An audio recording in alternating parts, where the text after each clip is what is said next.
Hi, welcome to another episode of the Budget Lounge. Today's topic is going to be 5 ways on how to pay off consumer debt.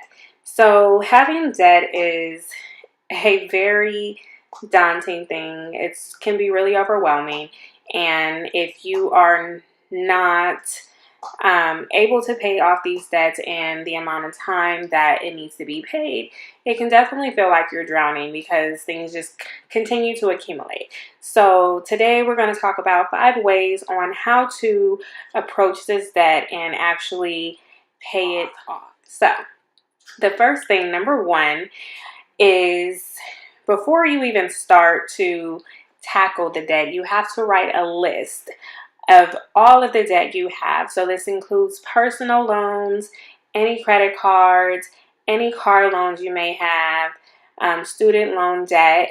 You want to write it all down so that way you know what you're working with and you know exactly how much you're putting out every month and what those look like. So if you want to see a example of what that chart will look like when you actually do it, you can visit my website at www.thebudgetlounge.com and go into the article section and go into the paying off debt article. So the next thing after you've put in after you listed out all of your debts, at this point we're not going to include any mortgage payments because a mortgage it's not considered the same type of debt. It is debt, but it's your living situation. So whether you were paying a mortgage or whether you were paying a rent, that money would still be going out. So we're not going to include that in this segment. So number 2, before you start to actually tackle your debt, you have to identify your funding. So if you watched my last video, Budgeting for Beginners, if not, you guys can look in the comment box below or the description box below, and get the link to that video. It basically outlines how to write a budget, how to do a budget, and it also helps you to identify how much you're spending in what area and what needs to go where. So one thing to remember when you're tackling debt is that you always have to pay the minimum at least so that your debt is not going into collection. So once it goes into collection, it's a whole different beast and we don't even want to go there.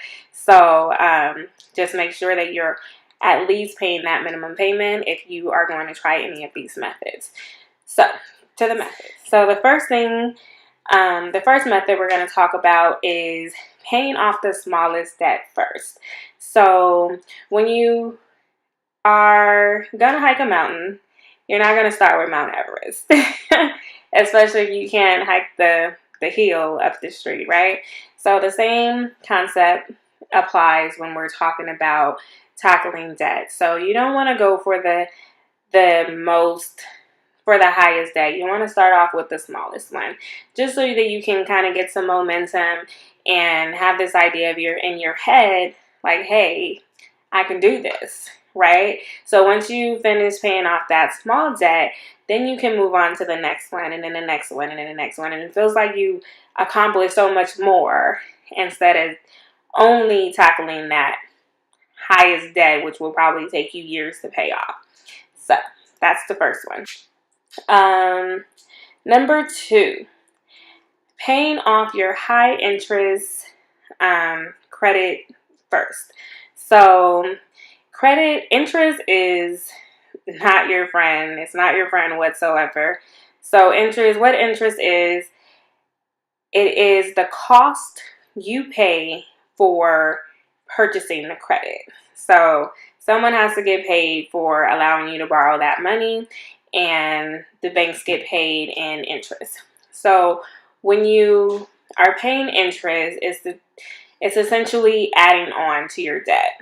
So partial of your payment will be principal, the other part will be interest, and depending on how much interest and principal you pay, depends on how much your interest rate is. So $600 can easily turn into $1,400 if you're only paying the minimum over a certain amount of years. So a lot of times when we get credit cards, they will send the bank statement, or it's even online, and it'll show a little chart on how much you will pay if you don't pay it off for, the extended amount of time. So sometimes that number can start at $600 and end up at $1,400.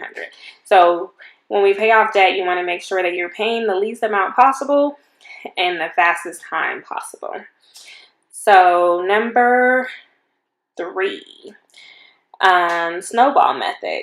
So this is a common method that most of you probably already know about.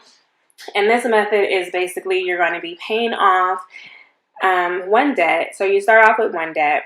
Say you have a Chase card and you are paying off $50 to that card, but you're also paying a $35 minimum to a B of A card. So you would pay off the Chase card, that $50 a month, and then once you're done paying off that card, you would add that $50 a month to the $35 a month that you are already paying to Bank of America. And you continue this until all of your debt is paid off. So it's a snowball because it gets bigger and bigger and bigger and bigger and bigger until all of your debt is paid off.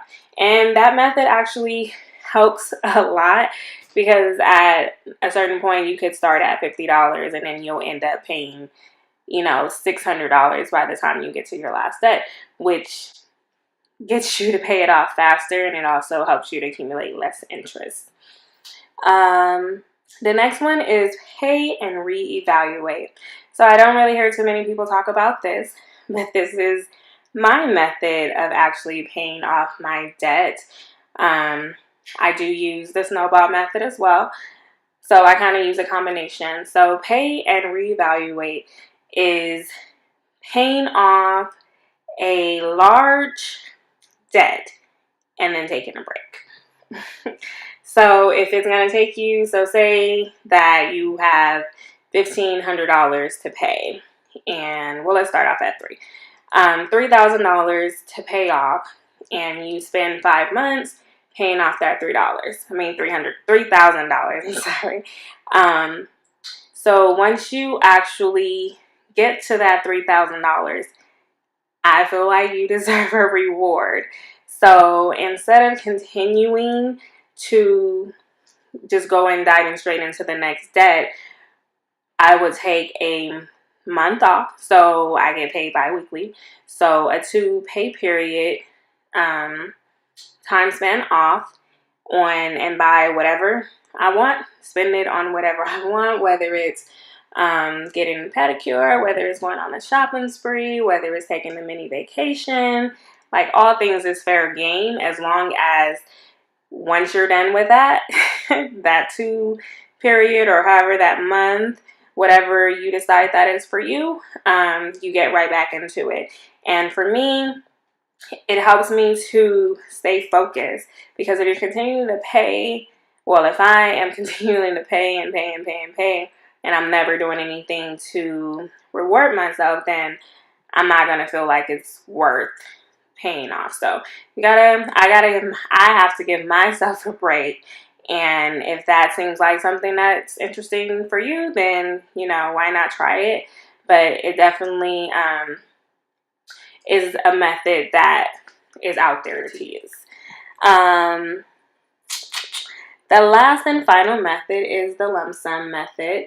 So this really works when your credit is already in collections. So once your credit is in collections, there's really there's no more damage that it can do to your credit. So once it's in collections, you kind of have leverage with the credit card, with the creditors and the collection companies, because a lot of time they sell your debt and they are willing to take less than what the original amount is. So I do not recommend making your debt go into collections, but if it is already there, then there's no point in making payments on it when you could possibly make a lower payment and pay the entire debt off. So some Some collection companies do it, some don't. It's just on a case-by-case basis, but this is definitely an option. So with this option, what a person would do is save the money, possibly in a interest-bearing account, savings account, and make payments to that savings account every month. So they're earning interest on that money. And then once you have a pretty good lump sum of money, probably no less than 33% of what the entire bill is, then call the collections company and see if they will take a lesser amount. So those are the 5 methods on how someone could pay off debt. I hope that you've learned something from this segment, and let me know if it works for you. Again, I am not a financial advisor. I am not a financial planner. I'm just taking my own experiences and I'm sharing them with you. So until next time, see you guys later. Bye.